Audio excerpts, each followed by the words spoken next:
Il y a eu ces critiques-là aussi. Qu'est-ce que vous Oui, répondez à ça? je suis tellement habituée, hein. J'ai appris à accepter les critiques et les jugements. À 50 ans, Laetitia Hallyday vient de balancer ce qu'elle avait sur le cœur depuis 8 ans. La veuve de Johnny, celle qui a été accusée par tous, critiquée publiquement, traînée dans la boue par les proches du taulier, a décidé de sortir du silence. Et cette fois, elle vise directement Natalie Bay.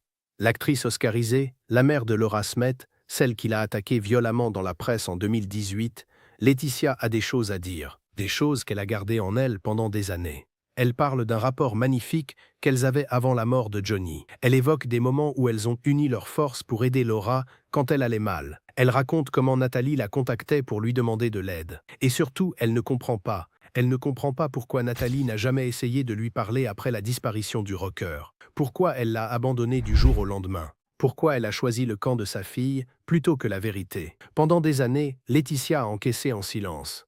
Mais maintenant, les gants sont tombés, et ce qu'elle révèle sur Natalie Bay va bien au-delà de ce que vous imaginez. Pour comprendre pourquoi Laetitia Hallyday décide aujourd'hui de parler de Natalie Bay, il faut remonter au début de leur relation. Quand Laetitia rencontre Johnny en 1995, Natalie Bay fait déjà partie du paysage familial. Elle est la mère de Laura, née en 1983, fruit de la relation entre l'actrice et le rocker. Johnny et Natalie se sont séparés depuis longtemps, mais ils restent en contact pour leur fille. Une relation apaisée, civilisée, comme savent le faire les adultes qui mettent l'intérêt de leur enfant avant leur rancœur personnelle. Laetitia arrive dans cette configuration avec une volonté claire. Elle ne veut pas être la belle-mère toxique.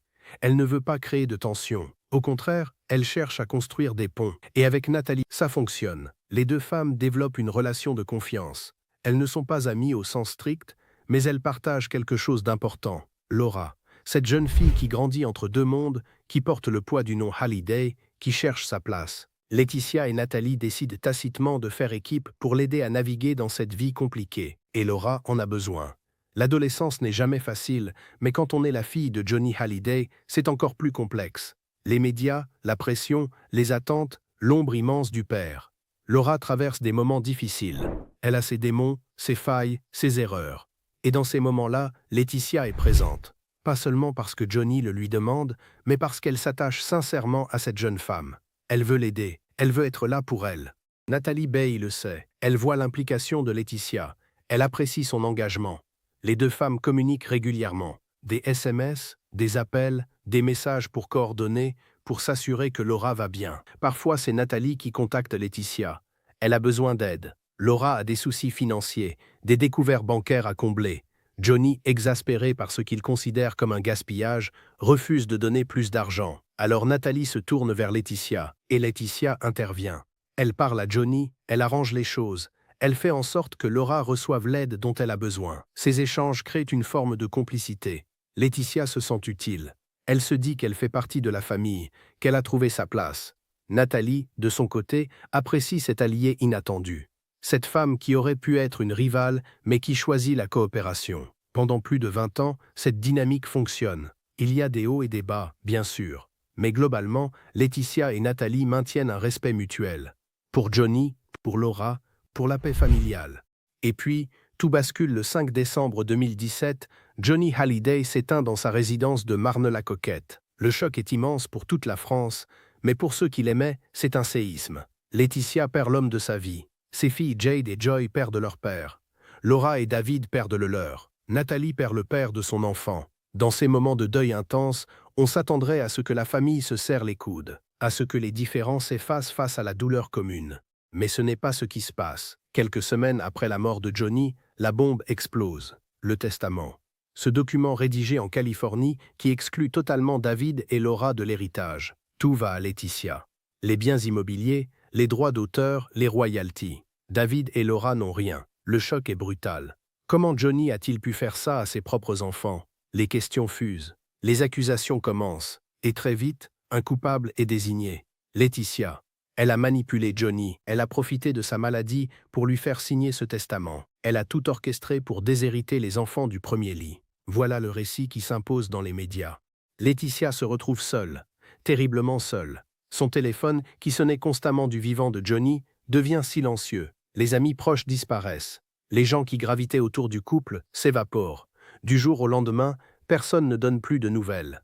Des personnes auxquelles nous avions accordé de la confiance et de l'amour n'ont plus donné de nouvelles. Confiera-t-elle plus tard à Paris Match. Cette solitude est insupportable. Laetitia pleure son mari, s'occupe de ses 2 filles en deuil, et en plus, elle doit affronter une guerre médiatique d'une violence inouïe. Et dans cette guerre, Nathalie Bey prend position. En février 2018, elle s'exprime dans Le Figaro. Ses mots sont durs, sans ambiguïté. Toute la famille Boudou est citée sur le testament, jusqu'aux frères que Johnny ne supportait pas, tandis que David et Laura, artistes eux-mêmes, se voient refuser ne serait-ce que le droit d'écouter le projet d'album posthume de leur père. L'actrice affirme que les aînés sont niés dans leur filiation artistique et que ce refus est reçu comme une vraie douleur et une grande injustice. Ces déclarations font le tour de tous les médias. Nathalie Bey, figure respectée du cinéma français, vient de désigner Laetitia comme la coupable. Pour Laetitia, c'est un coup de poignard, pas de n'importe qui. De Nathalie, celle avec qui elle avait construit une relation de confiance pendant 20 ans, celle qui lui demandait de l'aide pour Laura, celle qui connaissait les coulisses, qui savait que Laetitia n'était pas la marâtre manipulatrice qu'on dépeint, mais Nathalie a choisi son camp, le camp de sa fille, et Laetitia le comprend d'une certaine façon. Une mère protège son enfant, mais elle ne comprend pas pourquoi Nathalie ne lui a jamais parlé directement. Pourquoi elle n'a pas décroché son téléphone pour dire « Laetitia, qu'est-ce qui s'est passé? Explique-moi. Parlons-en ». En octobre 2018, Laetitia décide de répondre. Elle accorde une interview à Paris Match, et pour la première fois depuis la mort de Johnny, elle prend la parole publiquement pour se défendre. Ces mots visent directement Sylvie Vartan et Nathalie Bey. Elles parlent d'un homme qu'elles ont connu il y a 50 ans et 36 ans. Ce n'était pas celui avec lequel j'ai vécu 23 ans et qui est parti heureux. Un homme change avec le temps. Le message est clair. Sylvie et Nathalie ne connaissaient plus vraiment Johnny. Elles parlent d'un homme du passé. Laetitia, elle, a vécu avec lui jusqu'à la fin. Elle sait qui il était vraiment dans ses dernières années. Sur le testament, elle réaffirme que Johnny avait protégé ses aînés de son vivant par des donations et que son choix relève de la liberté. Dire que mon homme pouvait être manipulé, c'est mal le connaître. On l'a fait passer pour un homme sous influence. C'est absurde. Cette phrase vise directement les accusations de manipulation. Laetitia refuse cette image. Johnny était un homme libre. Il savait ce qu'il faisait. Il a fait ses choix en toute conscience. Et si ses choix blessent ses enfants, c'est terrible, mais ce sont les siens. Cette interview marque un tournant. Laetitia sort du silence et contre-attaque, mais elle reste mesurée. Elle ne s'attaque pas personnellement à Nathalie ou à Sylvie. Elle défend sa position, sa légitimité, son amour pour Johnny. Elle refuse d'être présentée comme une manipulatrice. Mais elle ne lance pas de guerre ouverte, pas encore. Parce qu'elle espère peut-être qu'un jour, les choses s'apaiseront. Qu'un jour Nathalie comprendra. Qu'un jour, elles pourront se parler à nouveau. En juillet 2020, après 2 ans et demi de bataille judiciaire acharnée, un accord est enfin trouvé. Laura accepte une compensation financière et renonce à contester le testament. L'affaire semble close, au moins sur le plan légal, mais les blessures émotionnelles restent béantes. Et Laetitia, qui pensait pouvoir tourner la page, se rend compte que rien n'a vraiment changé. Les gens qui lui ont tourné le dos après la mort de Johnny ne sont pas revenus. Le silence continue. C'est dans ce contexte qu'elle accorde une nouvelle interview à Paris Match. Toujours en juillet 2020, cette fois, elle va plus loin dans ses confidences. Elle parle de l'abandon qu'elle a ressenti. Du jour au lendemain, mon téléphone n'a plus sonné. Des personnes auxquelles nous avions accordé de la confiance et de l'amour n'ont plus donné de nouvelles. Et parmi ces personnes, il y a Nathalie Bey. Laetitia se confie avec une émotion palpable. Avec Nathalie Bey, j'avais un rapport magnifique, très fort. Je n'ai pas compris qu'elle n'essaie pas de me parler. Ces mots sont lourds de sens. Laetitia ne dit pas qu'elle en veut à Nathalie d'avoir soutenu Laura. Elle dit qu'elle ne comprend pas pourquoi Nathalie ne lui a jamais parlé. Pas un appel, pas un message, rien. Le silence total. Comme si 20 ans de relation s'étaient effacés en une seconde. Laetitia continue. À l'époque où Laura allait mal, nous avions su unir nos forces pour l'aider. Johnny avait très peur pour elle. Cette phrase rappelle les moments où elles étaient du même côté, où elles travaillaient ensemble pour le bien de Laura. Ces moments-là ont existé. Ils étaient réels. Et c'est pour ça que la trahison est encore plus douloureuse. Car pour Laetitia, c'est une trahison. Pas le fait que Nathalie soutienne sa fille. Ça c'est normal, c'est même respectable. Mais le fait qu'elle ne lui ait jamais donné la possibilité de s'expliquer, le fait qu'elle l'ait jugé sans l'écouter, le fait qu'elle ait participé à la curée médiatique sans jamais chercher à connaître sa version des faits. Laetitia se sent abandonnée par quelqu'un qu'elle considérait comme une alliée. Et cet abandon fait encore plus mal que les attaques elles-mêmes. Il y a aussi une autre dimension à cette histoire, les messages et les SMS. Le magazine Le Point révèle en mars 2018 qu'ils ont eu accès à des échanges entre Laetitia et Nathalie. Des messages où Nathalie demande de l'aide pour Laura. Des situations où elle sollicite Laetitia pour régler des problèmes financiers. Ces révélations sont embarrassantes pour Nathalie. Elles montrent qu'elle avait une relation bien plus étroite avec Laetitia que ce qu'elle veut bien laisser croire publiquement. Laura elle-même aurait découvert l'existence de ces échanges et en aurait voulu à sa mère. Pour Laetitia, ces révélations prouvent qu'elle dit la vérité, qu'elle n'invente pas ce rapport magnifique dont elle parle. Les preuves existent, les SMS sont là. Nathalie la contactait régulièrement, lui demandait des services, comptait sur elle. Et du jour au lendemain, plus rien. Comment expliquer ce revirement total? Pour Laetitia, il n'y a qu'une explication. Nathalie a choisi le camp de sa fille, et dans cette guerre, il n'y a pas de place pour les nuances. Soit on est avec Laura et David, soit on est contre eux. Pas de zone grise. Pas de possibilité de dire peut-être que la situation est plus complexe qu'il n'y paraît. En décembre 2023, Laetitia participe à l'émission C'est l'hebdo sur France 5. 6 ans après la mort de Johnny, elle revient sur cette période douloureuse. Et cette fois, elle lâche une phrase qui fait beaucoup parler. Elle accuse David et Laura de 6 ans de silence et d'abandon envers Jade et Joy. 6 ans sans nouvelles. 6 ans où le grand frère et la grande sœur n'ont pas cherché à créer un lien avec les petites. Laetitia présente David et Laura comme des égoïstes qui n'ont pensé qu'à l'argent et qui ont oublié qu'ils avaient des demi-sœurs. L'émotion est palpable. Les larmes coulent. Cette accusation est terrible. Elle inverse les rôles. Pendant des années, c'est Laetitia qui a été présentée comme celle qui a divisé la famille. Et là, elle renvoie la balle. Elle dit que ce sont David et Laura qui ont abandonné leur demi-sœur, que ce sont eux qui ont créé la rupture. Bien sûr, on peut discuter de cette version. David et Laura pourraient rétorquer qu'il est difficile de créer un lien quand on est en guerre judiciaire, qu'ils ont essayé, mais que Laetitia les empêchait d'approcher les petites, que l'atmosphère était trop toxique. Chacun a sa vérité. Mais ce qui est certain, c'est que Laetitia se bat pour imposer la sienne. Et dans cette bataille narrative, Nathalie Baye reste une cible implicite. Car en accusant Laura d'abandon, Laetitia vise aussi indirectement sa mère. Nathalie, qui a soutenu sa fille sans condition, porte une part de responsabilité dans cette situation. Si elle avait maintenu le contact avec Laetitia, si elle avait encouragé Laura à garder un lien avec ses demi-sœurs, peut-être que les choses auraient été différentes. Mais elle a choisi de se ranger du côté de Laura contre Laetitia. Et maintenant, Jade et Joy grandissent sans connaître vraiment leur grande sœur. C'est un gâchis, un immense gâchis.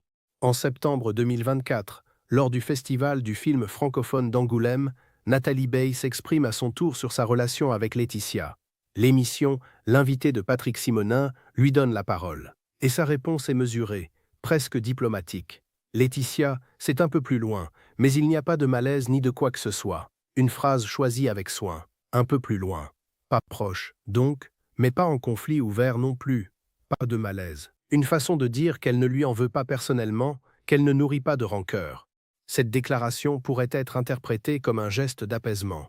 Nathalie tend une perche. Elle dit que la relation est distante mais pas hostile, qu'il n'y a pas de guerre ouverte. Mais pour Laetitia, est-ce suffisant, après des années de silence, après avoir été attaquée publiquement, après avoir été présentée comme une manipulatrice, Nathalie vient dire qu'il n'y a pas de malaise? C'est presque insultant, comme si on pouvait effacer d'un revers de main toute la douleur infligée. Laetitia, elle, n'a jamais fait de déclaration publique en réponse à ces propos.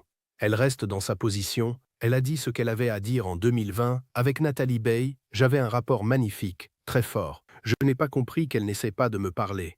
Ces mots résonnent encore aujourd'hui. Ils montrent une blessure qui ne s'est jamais refermée, une incompréhension qui perdure. Laetitia ne comprend toujours pas pourquoi Nathalie l'a abandonnée, pourquoi elle n'a jamais essayé de la contacter, pourquoi elle a choisi le silence plutôt que le dialogue. Il y a quelque chose de profondément triste dans cette histoire. Ces deux femmes ont partagé quelque chose d'unique. Elles ont été liées par Johnny, par Laura, par des années de complicité. Elles auraient pu être des alliées dans le deuil, se soutenir mutuellement, pleurer ensemble l'homme qu'elles avaient toutes deux aimé, chacune à sa manière. Mais au lieu de ça, elles se sont retrouvées dans des camps opposés, séparées par un testament, par l'argent, par les choix impossibles que la mort impose parfois. Et le plus ironique dans tout ça, c'est que probablement, ni Laetitia ni Nathalie ne voulaient cette guerre. Laetitia voulait juste respecter la volonté de Johnny et protéger ses filles. Nathalie voulait juste soutenir sa fille Laura qui se sentait trahie par son père. Deux mères qui protègent leurs enfants, deux femmes qui font ce qu'elles pensent être juste, mais leurs justicises respectives sont incompatibles. Et dans cette incompatibilité, la relation qu'elles avaient construite pendant 20 ans s'est brisée. Aujourd'hui, à 50 ans, Laetitia porte toujours cette blessure. Elle a reconstruit sa vie, trouvé l'amour avec Frédéric Suan, déménagé en Charente-Maritime. Ses filles grandissent, le temps passe, mais l'incompréhension reste. Pourquoi Nathalie ne lui a-t-elle jamais parlé? Cette question la hante encore. Elle la pose dans ses interviews, elle y revient, elle ne trouve pas de réponse satisfaisante. Parce qu'au fond, il n'y a probablement pas de réponse, juste des choix douloureux, des fidélités contradictoires, des loyautés irréconciliables. Nathalie Bey, de son côté, semble avoir tourné la page. Elle dit qu'il n'y a pas de malaise, qu'elle ne nourrit pas de rancœur. Elle voit Laura régulièrement, soutient sa fille, joue son rôle de grand-mère auprès de ses petits-enfants. Elle a fait son choix et ne semble pas le regretter. Mais on peut se demander si parfois elle ne repense pas à ces années où elle et Laetitia travaillaient ensemble pour aider Laura. Si elle ne se demande pas ce qui aurait pu se passer si elle avait décroché son téléphone après la mort de Johnny. Si elle avait dit à Laetitia « Parlons, essayons de comprendre ce qui s'est passé ». Mais les si n'ont jamais fait l'histoire. Les faits sont là. 2 femmes qui s'appréciaient se sont perdues. Une relation de 20 ans s'est effondrée. Et aujourd'hui, elles vivent dans 2 mondes parallèles qui ne se croisent plus. Laetitia avec Jade, Joy et ses souvenirs de Johnny. Nathalie avec Laura et ses propres souvenirs du rocker. 2 versions de la même histoire, 2 vérités qui ne se rencontreront probablement jamais. Ce que révèle cette histoire, au-delà du drame familial, c'est la complexité des relations humaines quand la mort s'en mêle. Quand l'argent devient un enjeu. Quand les fidélités se déchirent. Laetitia et Nathalie auraient pu être amies pour la vie. Unies par l'amour qu'elles portaient toutes 2 à Johnny, chacune à sa manière. Mais la vie en a décidé autrement. Le testament a tout brisé. Et aujourd'hui, il ne reste que des regrets, des incompréhensions et cette phrase de Laetitia qui résonne encore. Je n'ai pas compris qu'elle n'essaie pas de me parler. À 50 ans, Laetitia Hallyday a fait le deuil de beaucoup de choses. De son mari, bien sûr, de ses rêves de famille unie, de ses amitiés brisées. Mais elle n'a pas fait le deuil de cette incompréhension. Elle ne comprend toujours pas. Et peut-être qu'elle ne comprendra jamais.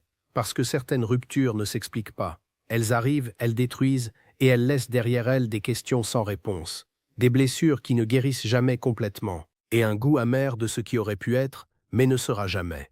Alors oui, Laetitia Hallyday ne se retient plus sur Nathalie Bey. Mais ce n'est pas de la colère, c'est de la tristesse. Une tristesse profonde face à une amitié perdue, face à une femme qu'elle respectait et qui l'a laissée tomber.